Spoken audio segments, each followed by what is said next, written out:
So we're here in Indy, and I got to ask you, because you cover us now. Mm-hmm. You're on the beat, per se. Yes. So we heard from Coach. We've heard from Coach now, and we've heard from Mayock. Mm-hmm. You were there for both.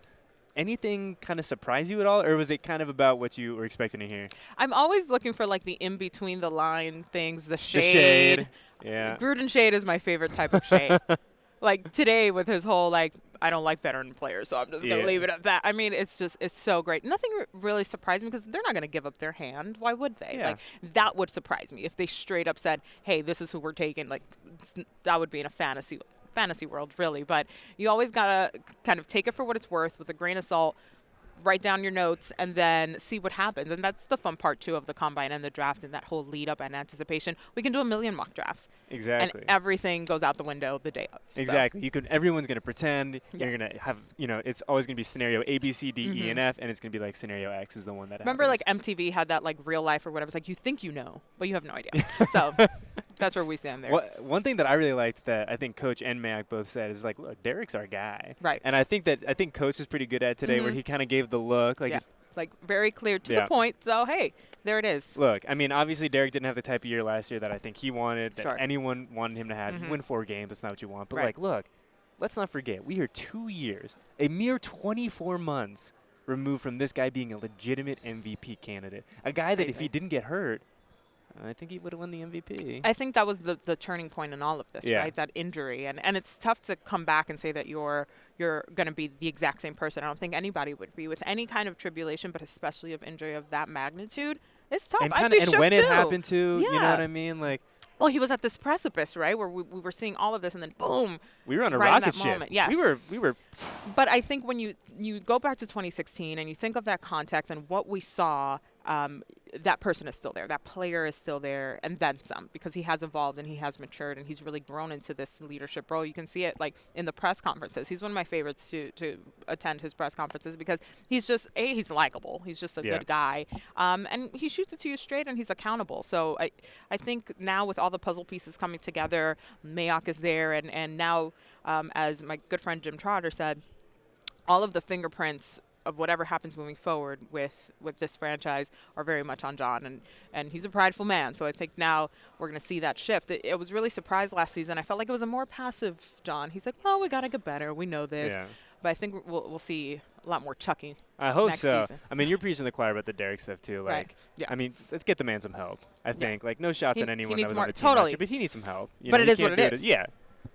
He needs weapons. He needs downfield threats. He's a lot of more pieces, cohesive pieces that can come together. Like that was, I think, one of the biggest observations from last season. We'd see spurts.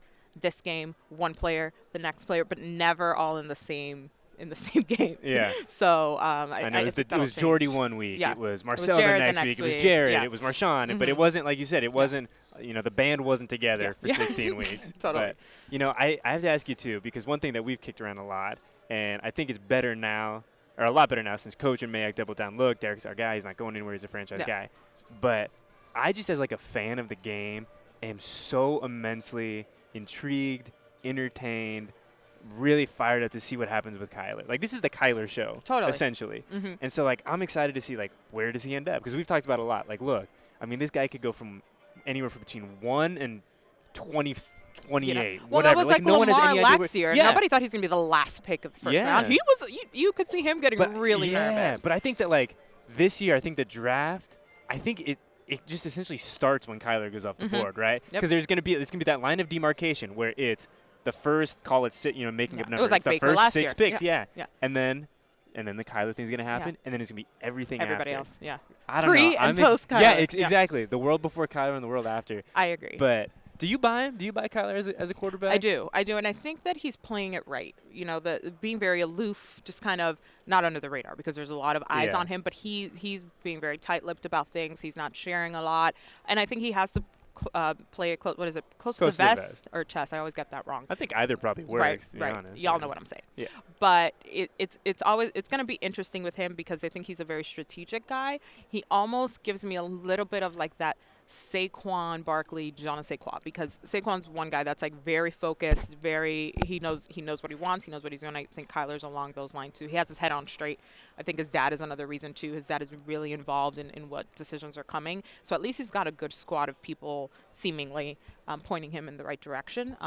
But I think regardless, he's going to go high. He's going to go early. And Mayock said it perfectly yesterday. He's fascinating. He is. You can't help but like look into the kid and see what he's going to do and what's going to happen next. So that alone speaks to what will happen for him. And we got to give just a 20-second timeout to shout you out because you just had a little history here on the podcast. You're the first person to drop a je ne sais quoi on the podcast. So MJ Acosta coming in a big way, dropping a little French on him one time. Literally all the French I know. That's all right. I don't even know what it means. I mean, I know what it means. I but don't know what or something yeah. like that. Yeah, a little something. Yeah. I got to ask you, though. We saw you on NFL Network. We see you on NFL Network all the time, obviously. But we saw you on Good Morning Football. Yeah, that was dope. Very recently. One, was it dope? And two, I saw someone ask you the team that you would be surprised. The team that is going to surprise you or something along those lines. And you picked the silver and black. I did pick the silver and black. Well, and here's the thing. They're teeing up these questions, and somebody asked me, they're like, well, that's the one of the teams you cover. And I'm like, well, yes, but that's the reason why. I have context there. You probably know us a little bit better than a random AFC North But also, team. when you think of the teams that are on that emerging, all the hope that was there, all the focus that was on the Raiders last season, with reason, with Gruden's return, the pending move to Vegas, like, things are going to happen. There's going to be a shift, and I'm sure Gruden's like, I'll be damned if I don't make something happen in my time here with everything that's, he's putting this on his shoulders. I mean, he essentially, the first day when he came in, he said, look, I didn't come back here to lose. And he said, and he goes, I've made a really big deal. It's kind of a personal thing to me. Like, I want to win for the city of Oakland. Like, I understand that the future is bright and we have Vegas is going to be really exciting and it's going to be great for this organization. He goes, but I want to win for the city of Oakland now. Like, I realize how much the city has meant to us, this organization. And he has history there, so it's not like he's never been in Oakland. It's where he grew up as a coach, essentially. Yeah.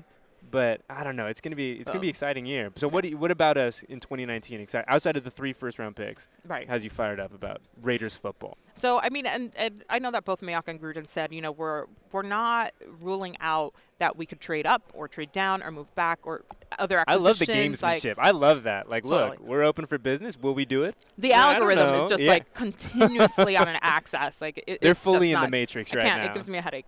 I didn't do math. That's why I went into communications. It's not try to figure out what the outcome could be. But what excites me the most is that, like, now we know 2019 is it in Oakland realistically. 2020 is all set for Vegas. So this is how we close it out. And I really think that the fans deserve something huge, something big. I mean, you felt the energy on that Christmas Eve game, that what could possibly have been the last game at the Coliseum, and the energy was palpable. I was like, sir, please don't stage dive into the crowd. Like, maybe not the most prudent choice. These people are a little bit hyped. I really want, whenever the last game is, all I want is Gruden to kind of descend. Like if you go see Drake or whoever, then they come down from the middle of the ceiling, and there's the smoke and the fire. No yeah, we're gonna figure it out. Our friend Lauren, our game day person, will figure out. Lauren, you gotta from one side. Yes, all right, there we go. We'll have him zip line from one end of the Coliseum to the other. The flames, the smoke, hell's bells in the background. I think if there's any coach who'd be up for that, it'd be John. I hope so. Yeah. I think he would do it. I think he would, 100%. I just remember after that game, the first thing he did was run straight to the black hole. It was crazy. I mean, there's a connection there, and as kind of cheesy as it is, there's a connection that I don't know if it's possible to replicate, if that makes sense. There's something about Gruden and the Coliseum and the fans in Oakland. Yeah. There's something it's cheesy, but there's just something there that I don't know if you see anywhere else across the league. I have never seen a fan base like Raider Nation. Ever, anywhere in the league. It's insane. Any stadium you go to, any city that the team is playing in, like the droves that come out from this team, the history with this team. I really hope that it all really comes to like a crescendo in 2019 and they can have one last like kiss makeup riddled party at the Coliseum. With Gruden coming in on a zip line. Yeah. You know what you should do? Final game. Come in on the zip line with the headset on, and then just boom, straight to the first play. That's how I literally want national anthem. Yeah, I want him to just And all right, no. Blue. All right, Yeah. we're gonna go Blue 17 on. Can we please tee that up to him and see what he says? We'll do it this week. Yeah. MJ, we appreciate. Where can the people find you on Twitter? MJ Acosta TV, pretty straightforward, and that's on all social media platforms. So That's nice. I don't like there. when people have 7 different. My Instagram's different than my Snap. I It's different. can't. It's too much. And that's why I like Instagram, because it connects to all of them. I'm like, ooh, post one time, you're good to Boom. go. Check and check. Done. All right, That's we it. appreciate you. Have a good rest of the week, and we'll catch up with you soon. Thank you, guys.